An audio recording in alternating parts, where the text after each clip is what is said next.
Good morning, everybody. It is July 15th, I do believe, something like that. We were actually just spraying in the rain. Now, that's not something you put in the same sentence, spraying and rain, because, spray gets washed off by rain.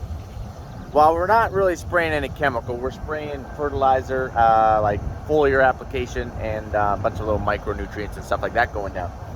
So rain is fine.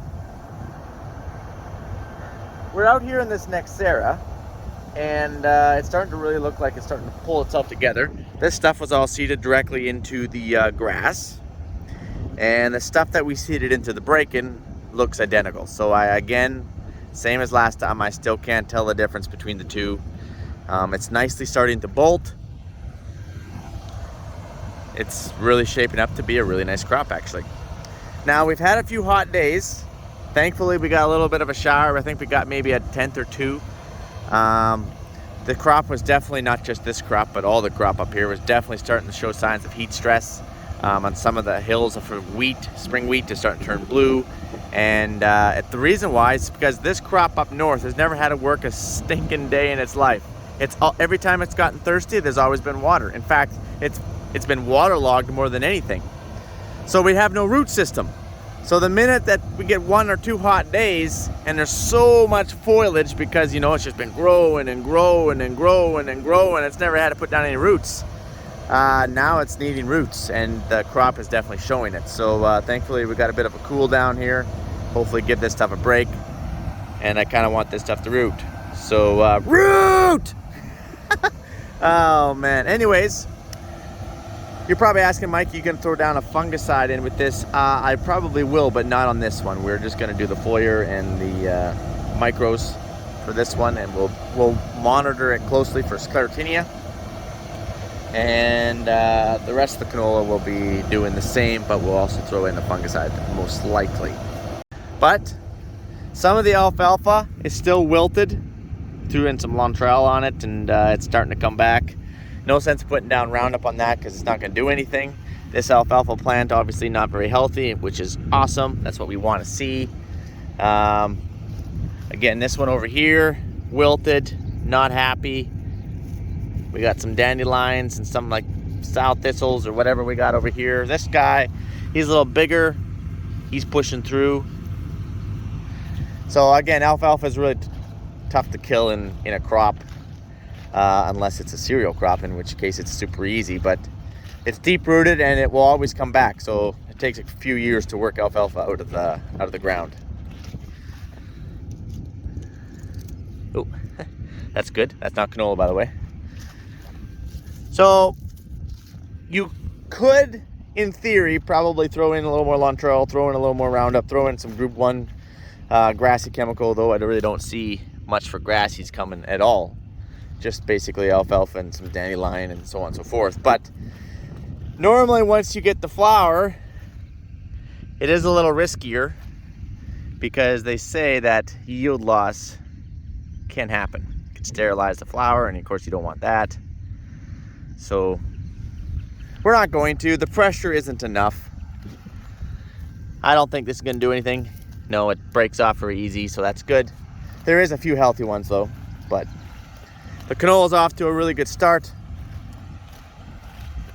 and we'll kind of monitor it, I guess. I can't really video and spray out here because all I'm doing is circles and up and backs because this stuff is chopped up into so many different fields. I can't remember how many little fields this thing's chopped up into, but it might be like 15, and there's only like 300 acres here or something. So you can imagine. Remember that grass that we missed? See how orange this is over here? Remember that?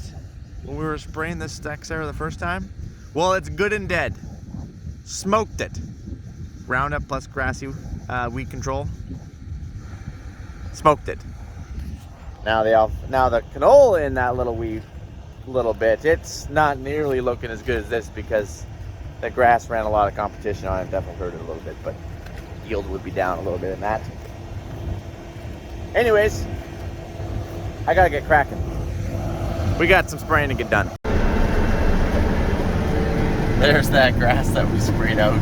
Pretty big difference, eh? There is canola out there. but it's not nearly as good as this canola.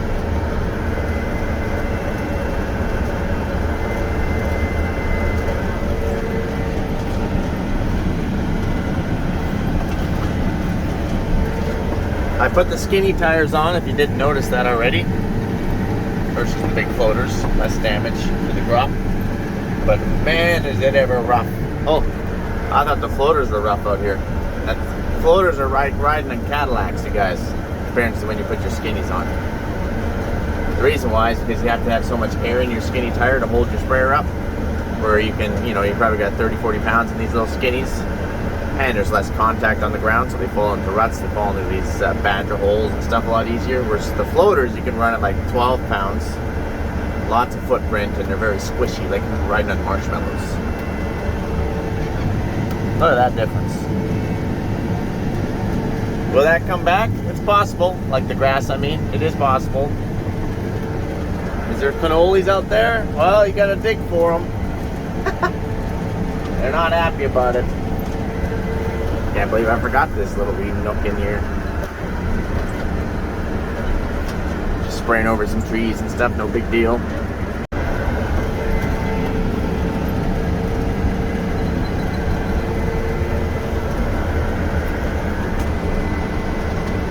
It is still combine. We'll combine something. Just might not be quite as good. But canola is super resilient. It's basically a weed. So you give it a little bit of food, you give it some space, and it will just keep right on growing. Also, I drove in here already. This is my headland pass. See this? See the track?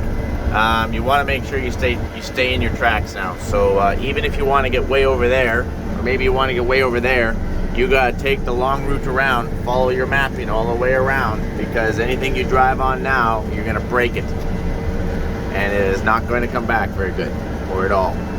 Okay. So even when you corner, you want to. This is what we do when we spray chickpeas and lentils, because sometimes, you know, we're putting a fungicide on that, like chickpeas, up to 7 times. 7 times throughout their fungiciding it for disease, because they're super susceptible up here. So you just keep following your track 7 times. Believe me, you have highways out here by the time you're done. If you didn't follow your tracks, well, you wouldn't have to worry about a crop, would you? Because you just smashed it all down over the last 2 or 3 months of your spraying. But it definitely takes longer to spray, because you can't just cut across the field. You gotta take your time, stay slow, so you can stay in your track.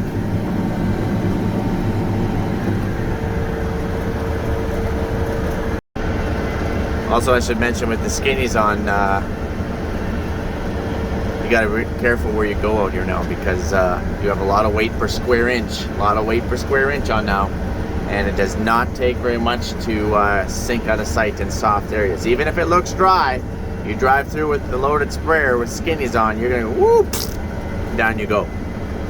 So, gotta really be focusing on where you think you can and where you shouldn't go. And again, we're still just trying to get to another little island, but we're just gonna follow our tracks all the way out. Very time consuming. We're almost there. Gotta cross this little grass coulee here, or what, water run, whatever you want to call it.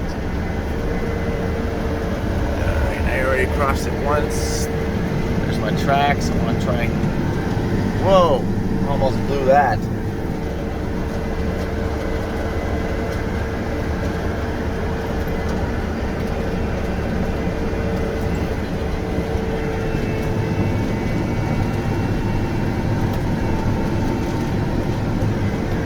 Now we can start spraying.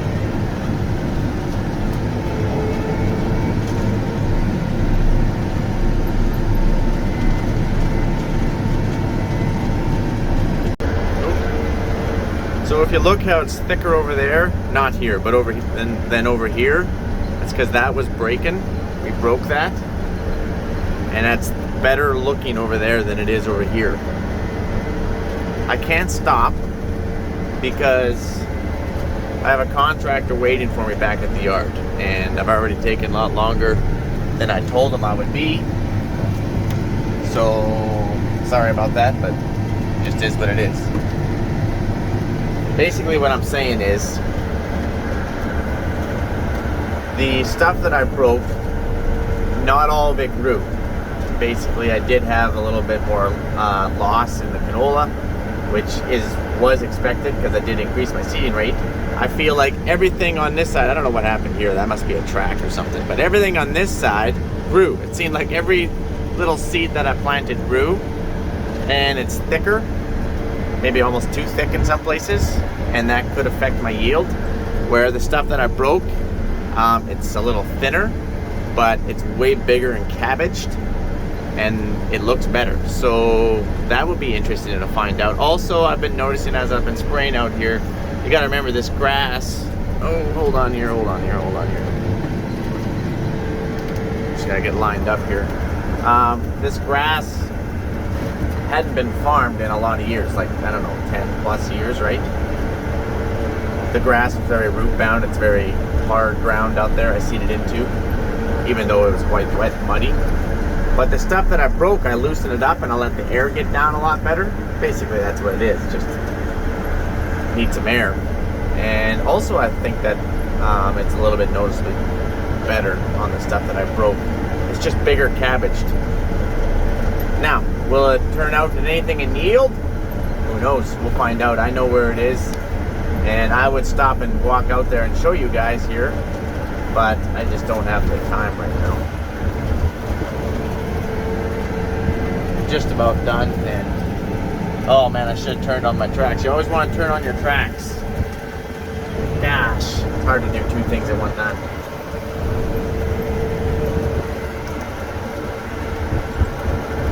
If you're wondering about that little strip right there, that's unplugged mid-row. I had a lot of trouble out here with grass plugging my mid-rows.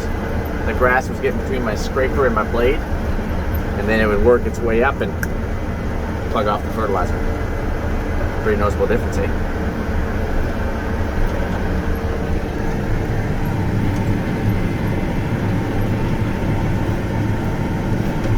I'll show you what we're working on back at the farm here in the next video. It's pretty exciting. Alright, here. Okay, I'm gonna stop for 2 seconds here. 2 seconds.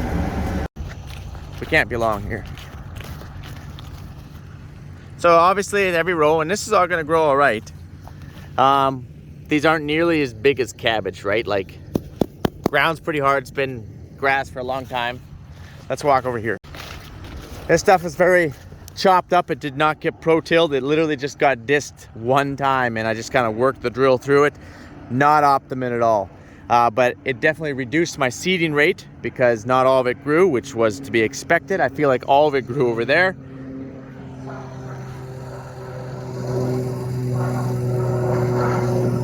It's a plane. No, it's not my younger brother, Brian.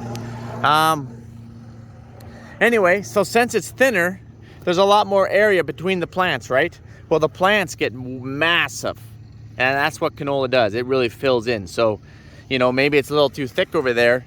It's thinner here, that's true, but these things are gonna get big, they're gonna get bushy, and they're gonna fill out. This could potentially still yield better than that over there.